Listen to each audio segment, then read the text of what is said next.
Bref, on a Bitcoin qui nous a fait qui nous a donné de l'espoir et qui nous a repris cet espoir tout aussi vite. 18 250 $, piouf, 16 600 aujourd'hui, voilà, si t'étais pas triste, tu l'es.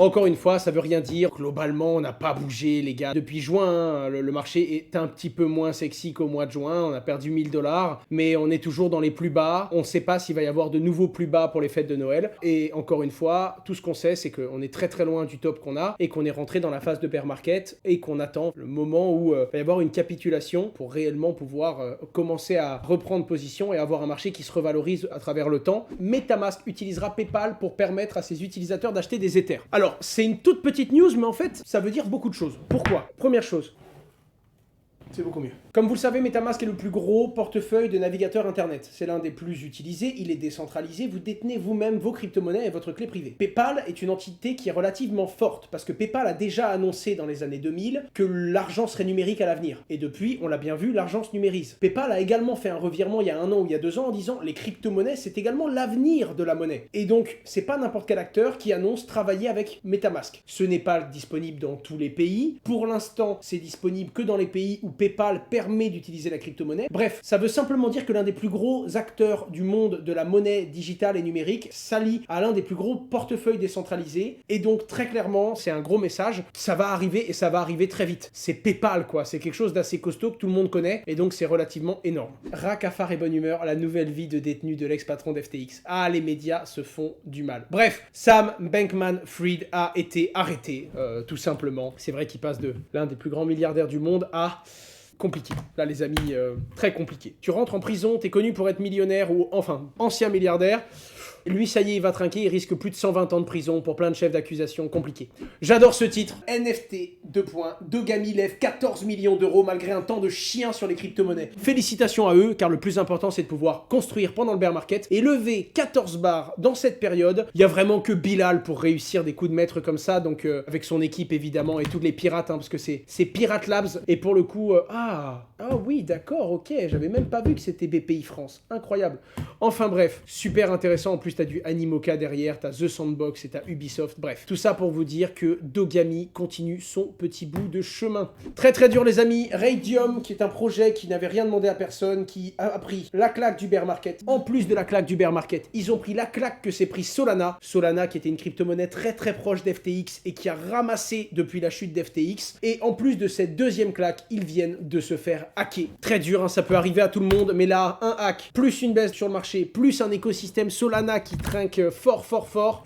Quand la vie s'acharne sur toi, ça reste quand même vraiment très très compliqué, quoi. On continue. Sam Bankman-Fried qui avait donné entre 40 à 73 millions de dollars aux démocrates. Il y en a quelques-uns qui annoncent le rendre, ça représente quelques millions. Mais en attendant, il y a quand même pas tous les démocrates qui se sont prononcés. Mais même s'il y en a pas tout, il y en a quelques-uns qui rendent les fonds. À partir de là, il y en a toujours quelques-uns qui savent où ils vont. 37X à Dubaï, alors ça ressemble à une galerie d'art NFT. S'il y en a certains d'entre vous qui sont à Dubaï, il faudra vraiment pas rater, ce sera en février. Pour le coup, je savais même pas qu'il y avait du son. Pour le coup, ça va être bien différent de tout ça, puisque ça va être également un bar, ça va être également une zone d'éducation, un peu particulier, parce que ça va être sur l'art et sur l'art digital en général. C'est pour cet événement-là que j'irai à Dubaï pour la toute première fois, parce que le lieu m'a l'air totalement ouf, parce que c'est la famille aussi, ces mecs-là. Je bosse avec eux depuis plus de 4 ans, et quand eux me disent Owen, ce sera pas qu'une simple galerie d'art, ramène-toi, c'est Morningstar Venture. J'y irai, et du coup, ça me permettra de rencontrer plein d'entrepreneurs et d'influenceurs que je connais qui sont là-bas. Étonnant, il y a beaucoup d'influenceurs à Dubaï. Quelle grande surprise, mais ouais, je vais vraiment aller sur Dubaï pour les voir, et s'il y a quelques-uns de mes abos là-bas francophones, ça pourrait être cool d'aller faire l'inauguration avec vous, donc manifestez-vous sur les réseaux.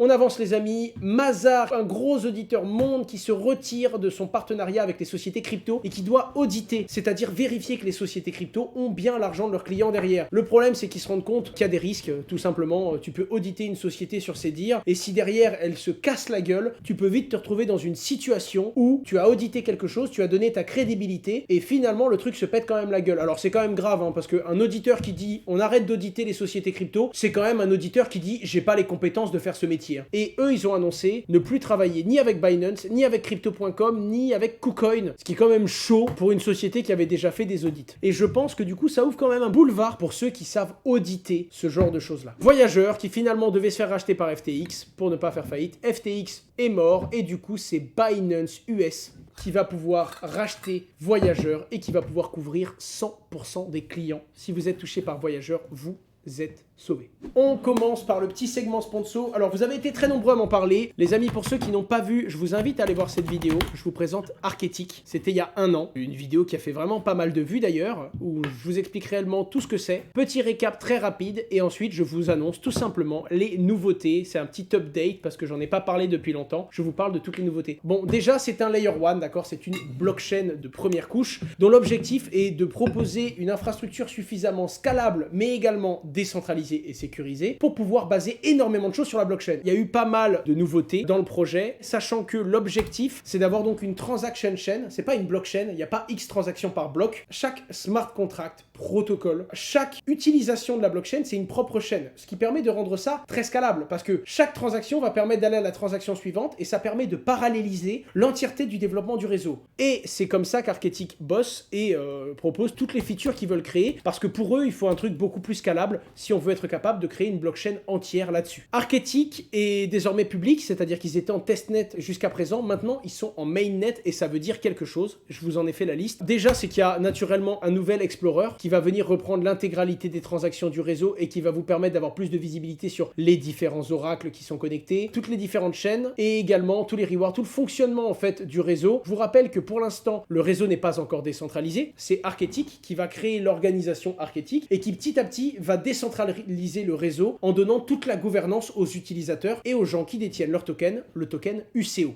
Les amis, Arketic, c'est un projet qui est très complexe. Quand on va dans le blog, on le voit, il y a plein d'updates techniques très complexes. En fait, ce qui me plaît dans Arketic, c'est que les mecs ont une vraie expertise technique. Et il y a vraiment quelque chose d'intéressant dans ce projet. Les mecs sont très nombreux, c'est un projet très technique, il y a des ambitions qui sont énormes, donc naturellement, le risque y est. Mais ce sont des Français qui, jusqu'à présent, arrivent à livrer, qui se financent depuis plus de 7 ans et qui sont toujours là. Et donc, c'est pour ça qu'on continue à bosser avec eux et qu'on est content de donner de la visibilité. Il y a ensuite l'AE Web, d'ailleurs, les amis, le site internet d'Arketic, quand vous allez dessus, est directement sur leur blockchain. C'est-à-dire que leur site internet est un proof of concept, une preuve de concept que ça fonctionne. Il y a un outil qui va sortir bientôt qui va permettre à plein de sites internet de passer dans l'ère du Web 3 avec des authentifications directement de par leur wallet, dans des authentifications Decentralized ID, c'est le but. Et surtout, ça va coûter beaucoup moins cher au niveau de l'hébergement. Encore une fois, rapprochez-vous des équipes d'Arketic. Il y a plein de choses, ils ont développé un SDK qui est un development kit qui permet à énormément de développeurs de pouvoir construire des solutions sur cette chaîne. Et il y a évidemment une marketplace d'NFT qui arrive très bientôt. Pour faire très simple, toutes les fonctions de base d'une blockchain que l'on cherche dans une blockchain